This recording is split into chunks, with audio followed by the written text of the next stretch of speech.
Salut les patouilleurs, bienvenue dans ce quatrième volet de mon vlog YouTube. On est en novembre 2023 et aujourd'hui je vais vous parler des projets que je viens de terminer, des projets qui sont en cours et des projets qui vont arriver très bientôt sur ma chaîne, sur mon Facebook, sur mon Instagram Minisocle.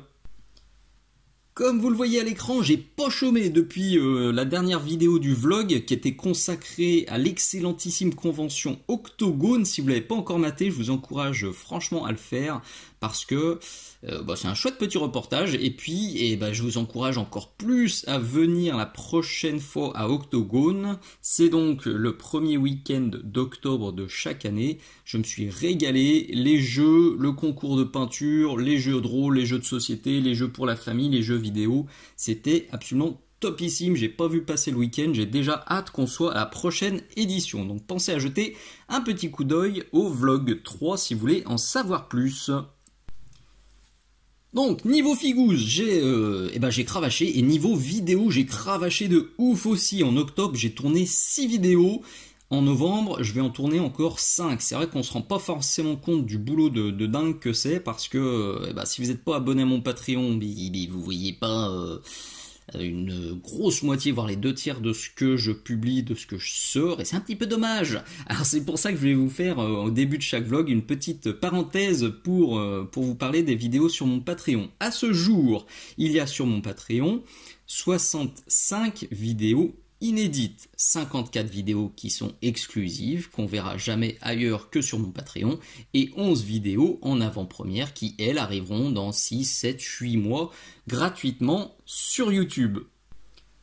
Alors rassurez-vous, je vais pas faire défiler les 65 vidéos, flippez pas, simplement je vous montre les 3 vidéos que j'ai publiées au mois d'octobre, donc c'est ces 3 là, donc 2 avant-premières et puis une vidéo exclusive. Les 2 avant-premières, je vais vous montrer le résultat puisque ça a été le sujet des vidéos que j'ai tournées, et puis la vidéo exclusive sur les textures, ça aussi je me suis régalé. Vous savez que je méga kiffe la texture, et pouvoir présenter à mes abonnés les différentes techniques que j'utilise fréquemment pour donner de la texture et de la vie à mes figouzes, c'était du pur bonheur. Donc ces 3 là c'était pour octobre, et pour novembre vous aurez, si vous venez sur mon Patreon, ces 3 vidéos là.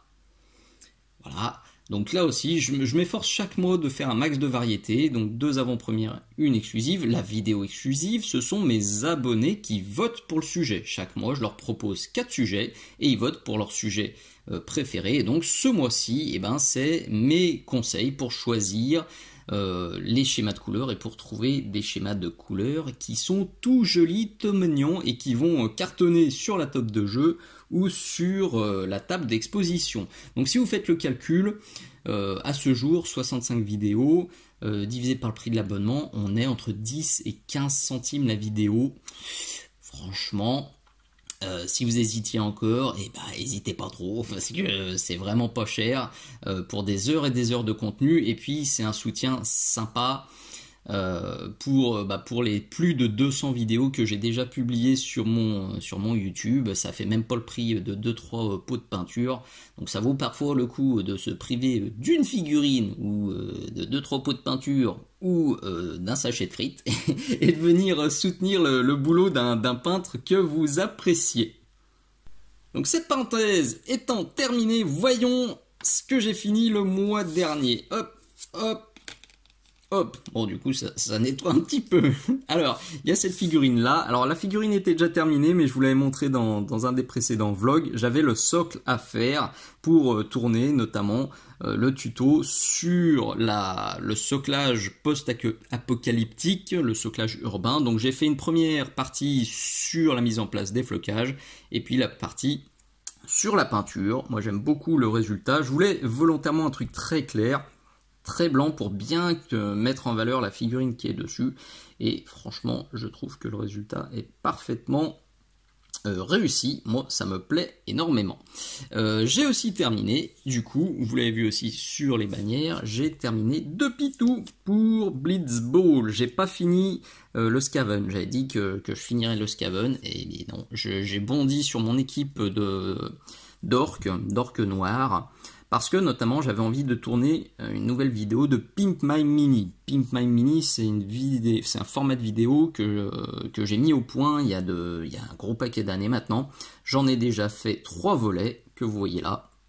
Donc ça, c'est le 4e volet. Le principe, il est tout bête. Je pars d'une figurine qui est déjà peinte en tabletop plus, non, en tabletop, ou en tabletop moins, et j'essaye de booster ça tranquillement après 1 heure, 1h30, pour booster le contraste, booster les éclaircissements.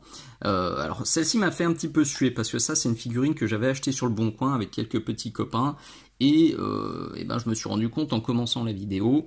Donc vous voyez, je suis parti de ce que j'avais là à gauche et j'ai fini avec ce que vous avez à l'écran. Hop là. Et ben il y avait des lignes de moulage qui étaient dégueu, qui étaient un peu partout.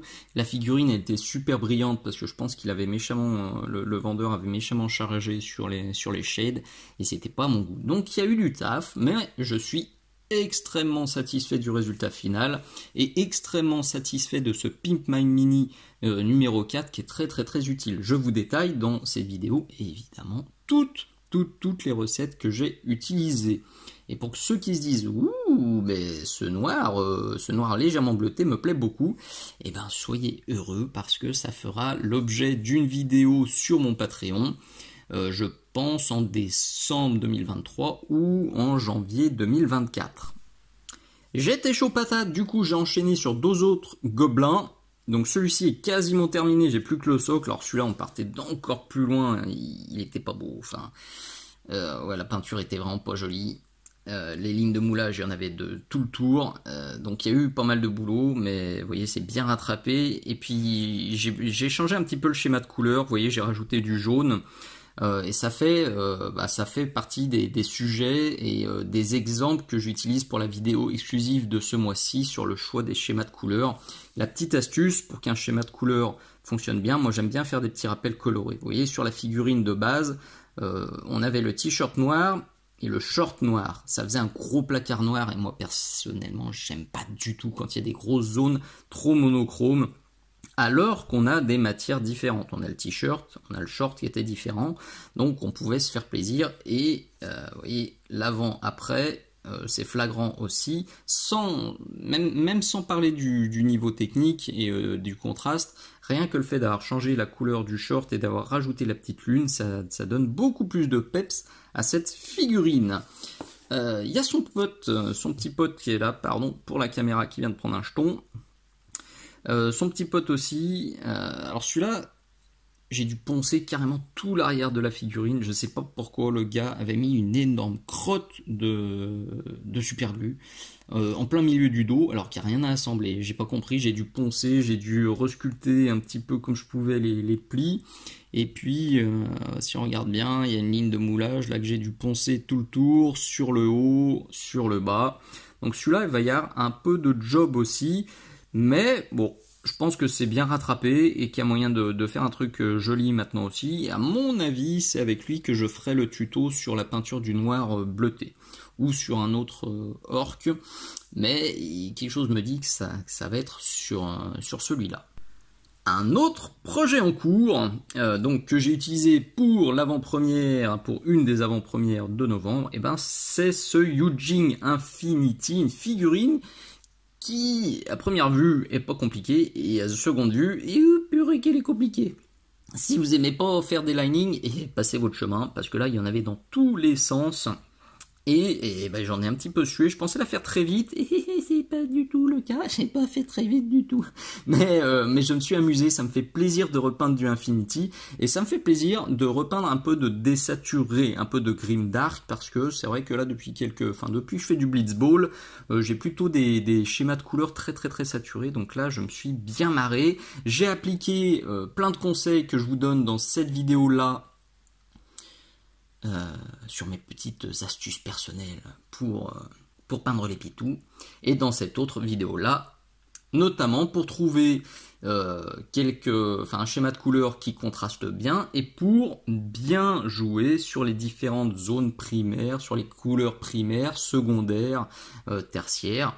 Et ce qui m'a vraiment tenu à cœur, c'est ça, la hiérarchisation de la lumière, j'y fais de plus en plus attention sur mes figurines. C'est le principe, c'est tout simple, c'est de bien ombrer le bas de la figurine et de beaucoup éclaircir le haut de la figurine pour que le visage, le regard soit guidé très logiquement, très naturellement vers le haut du pitou ou vers une autre zone. Hein. Je dis vers le haut du pitou parce que c'est le plus naturel, mais en tout cas on guide le regard du spectateur là où on veut, juste en jouant sur des zones très sombres et des zones très claires. Donc ça aussi, si vous galérez avec ça, viendez faire un petit tour sur Patreon. Il fait bon, il fait chaud et il y a plein de tutos.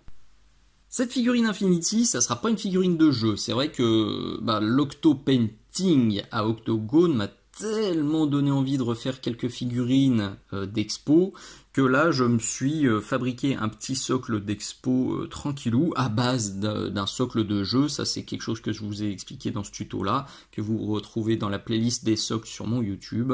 Il y a maintenant des gammes de socles texturés que vous trouverez sur la boutique Mini Socle qui sont tellement dingues, qui sont tellement bien faits qu'on n'a plus rien besoin de sculpter soi-même pour avoir des socles d'expo de ouf. On ponce, on rajoute quelques détails et en avant Guingamp, ça marche très bien. D'ailleurs, ça marche aussi sur un socle que je vais vous montrer dans quelques instants. Du coup, il y a eu le socle aussi qui était fait. J'espère bien finir cette figurine au mois de novembre. Il y a encore un peu de job, mais 2 gobelins plus celui-ci, ça me semble pas déconnant, ça me semble atteignable. En tout cas, c'est mon objectif. On en reparlera pendant le vlog numéro 5. Et là, vous avez les projets à un peu plus long terme. Ce sera pour décembre ou janvier de l'année prochaine, logiquement. Donc, premier, c'est le Votan que vous avez déjà vu dans ce tuto-là, en partenariat avec les copains de Click29. Et c'est lui qui va aller sur ce socle que vous avez vu juste avant. Hop, même principe, un socle micro-art que j'ai acheté chez Minisocle, bien sûr. Bon, le patron m'en a fait cadeau parce qu'il est sympa et que j'ai promis de parler de sa boutique. Bon, donc, hop, il va aller comme ça. Je rajouterai encore quelques débris et puis je pense rajouter quelques câbles ou quelques tuyaux pour rajouter un petit peu de hauteur. Parce que c'est le seul inconvénient de ces socles-là, c'est que forcément pour des questions de moulage, ils peuvent pas non plus partir trop dans tous les sens. Encore que franchement, regardez ça, ce tube là crénelé, plus le petit truc qui est dessus, c'est déjà très joli. Et puis il y en a qui partent déjà bien en hauteur. Mais je rajoute toujours des petits câbles ou des machins pour rajouter en légèreté, pour rajouter en volume, les doigts dans le nez. Et une fois que ce Votan sera fini, un autre projet qui me tient à cœur, ça fait très longtemps que j'ai pas peint de figurines, on va dire médiévales fantastiques. Vous savez que j'ai plus d'affinité avec les univers futuristes, mais je regarde depuis un gros moment les figurines de chez Oxycat Games pour le jeu Kairis.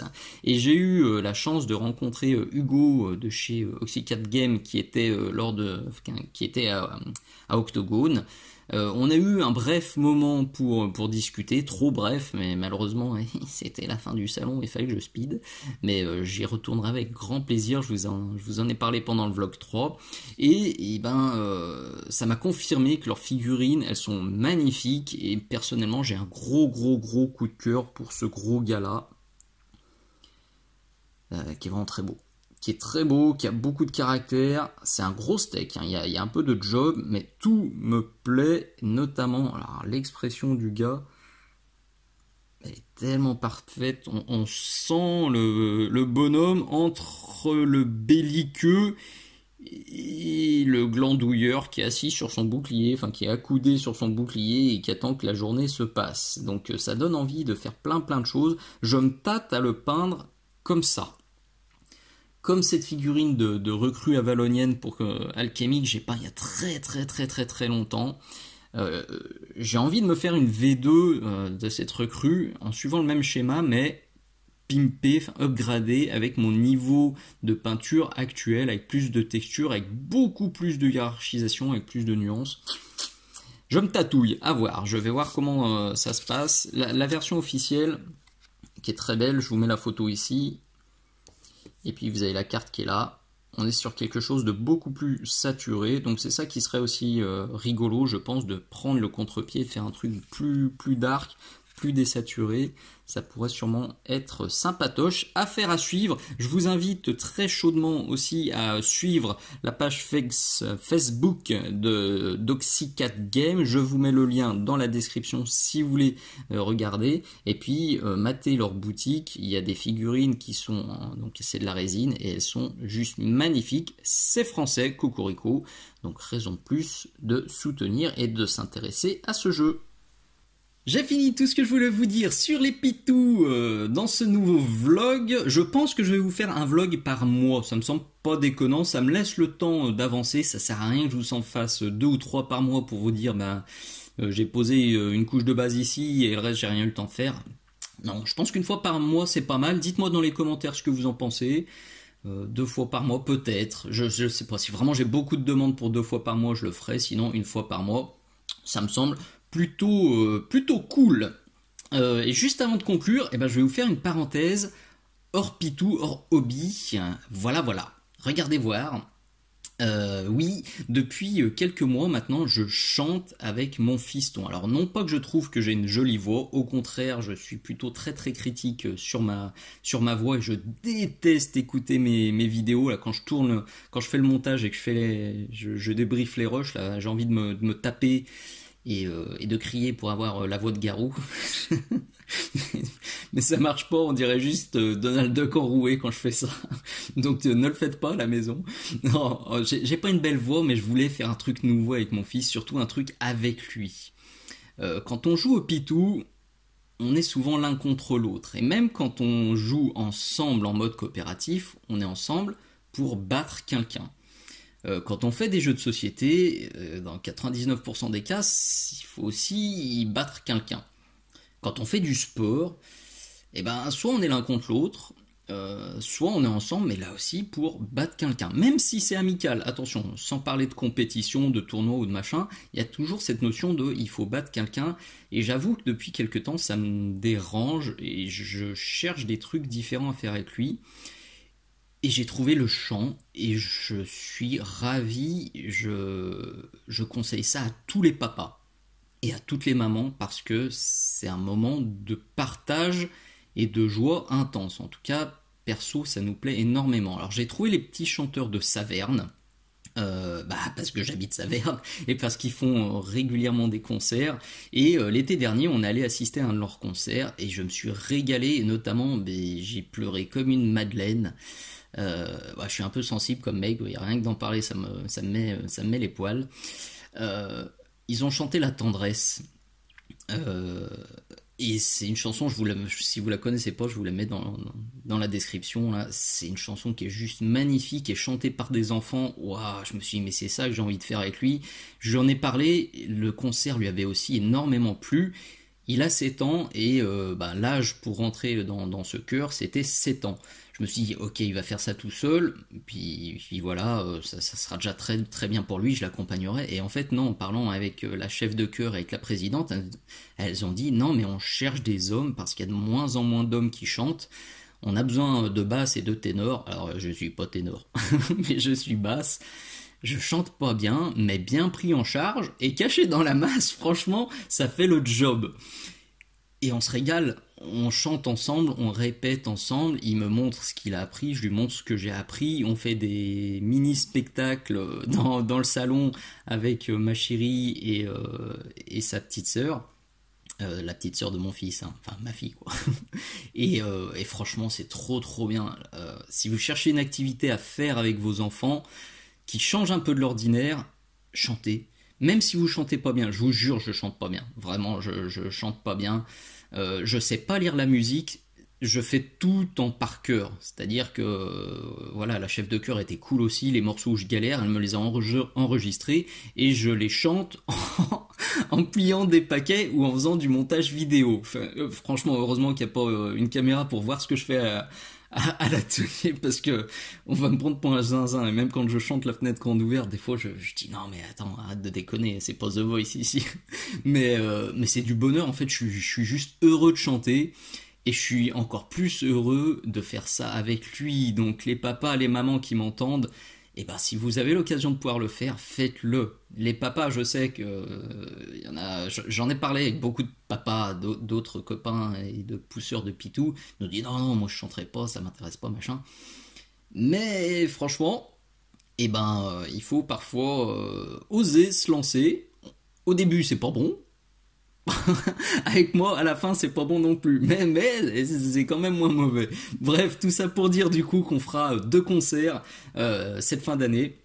Le 9 décembre, ce sera à Saverne. Le 10 décembre, ce sera à Strasbourg. Chaque concert durera entre 1h30 et 2h, donc à Saverne, le premier est à 20h, donc c'est 20h, 22h, et à Strasbourg, ce sera 17h, 19h. Donc pour les petits chanteurs de Saverne, il y a à peu près, je crois qu'il y a 36, 37 enfants, et moins d'une dizaine d'hommes. Vous voyez un petit peu l'écart. S'il y a des hommes pas loin de Saverne qui veulent venir, vous êtes les bienvenus. Et donc ça fait déjà une cinquantaine d'enfants et l'ensemble vocal universitaire de Strasbourg, il y a 80 choristes. Il y a aussi 6 instruments, enfin joueurs d'instruments professionnels qui viendront accompagner le tout, plus 3 solistes là aussi professionnels. Ça va faire entre 120 et 130 enfants si je chante bien, si je compte bien, non si je chante pas bien, si je compte bien. Plus les instruments, plus les solistes, je pense que ça va être un très très très très très très beau moment. Même si à la base, je vais être tout à fait franc avec vous, la musique baroque, c'est pas ma tasse de thé. Et ben une fois qu'on l'a entendu chanter, waouh, j'arrête pas de dire que il va falloir que je me retienne, sinon je vais chouiner pendant tout le concert et ça va pas le faire. Donc si vous voulez venir, vous êtes les bienvenus, je vous mets aussi le lien dans la description. Si vous voulez faire tourner à vos contacts, c'est bienvenu aussi. Alors je me doute que vous n'allez pas traverser la France pour venir voir ça, mais si vous n'êtes pas trop loin de Saverne et de Strasbourg, et ben venez faire un petit tour. Si vous êtes au marché de Noël de Strasbourg ce jour-là, et ben franchement vous serez les bienvenus. Cherchez-moi si j'ai du vitiligo et je chougnerai et je chanterai faux. Je pense que vous me retrouverez très facilement. En tout cas, je serais ravi de vous faire un petit bisou, un petit câlin, un petit poutou si vous êtes venus nous entendre chanter. C'est un chouette groupe, c'est une chef de chœur qui est adorable, c'est une présidente qui est adorable, c'est un comité engagé et vraiment à fond pour que les enfants réalisent leurs rêves. Et c'est une belle année, il y aura d'autres concerts plus tard dans l'année, notamment je crois qu'il y en a un à Reims qui est prévu dans pas très très longtemps aussi. Et puis il y en aura d'autres en juin, normalement à Saverne. En tout cas, c'est vraiment un chouette groupe. Perso, je m'épanouis, je m'éclate, autant à m'amuser avec les enfants, parce que voilà, c'est aussi des moments de complicité avec tous les enfants, et puis à chanter et à leur casser les oreilles de temps en temps. Mais c'est du pur bonheur. Bref, vous l'avez compris, perso, je m'éclate en faisant ça. Autant qu'en peignant des pitous, voire encore plus. C'est différent, je vais pas dire plus, mais en tout cas, je m'éclate largement autant. C'est un plaisir différent, c'est un plaisir qui est complémentaire. Quand je peins des pitous, souvent c'est tout seul dans mon atelier. Même quand je fais des cours, bon, il y a toujours cette notion d'enseignement. Même quand je peins avec des potes, c'est souvent un petit comité. Là, non, ça va être un énorme concert avec beaucoup de monde. Ça va être génial et je suis ravi d'avoir osé franchir le pas pour faire ça avec tout le monde. Waouh, voilà, qu'est-ce que j'ai parlé beaucoup trop. Allez, désolé. Je vous dis à très très bientôt pour le prochain vlog. Plein de poutous. Pensez à vous abonner à ma chaîne. Pensez à liker les vidéos. Pensez à les commenter. Mettez des bisous, des poutous, des fausses notes dans les commentaires. Perso, ça me fera super plaisir. Allez, à très bientôt. Ciao, ciao.